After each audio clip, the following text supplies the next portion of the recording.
Hi, welcome back to Madison College's Executive Functioning Minute. Today's topic is using a calendar. Have you ever tried to use a calendar and it ended up being either a complete mess or maybe completely blank?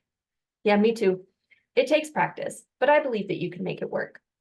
We're going to focus on Microsoft Outlook because that's the program we use for calendar appointments here at Madison College. Heads up, there is a decent amount of work that I suggest you do up front. Think maybe 10 to 15 minutes of focused attention, and then you'll be in a great position with your calendar for the entire semester.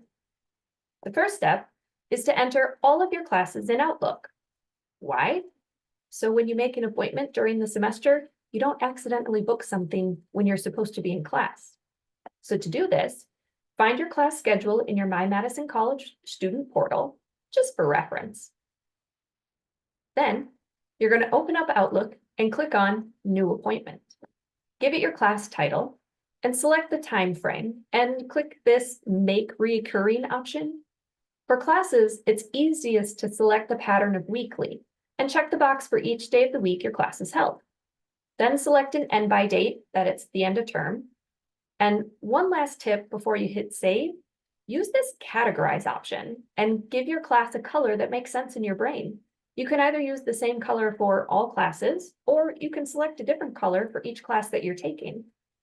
Setting up your calendar for each semester or now will give you a great visual snapshot of your week. And then you can add tutoring sessions, office hour appointments, meetings, and more.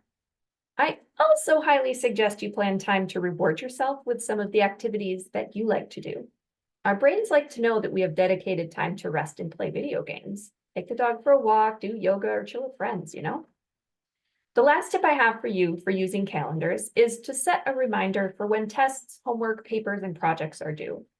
Stay tuned for another episode that will dive deeper into how to make that work. Until next time,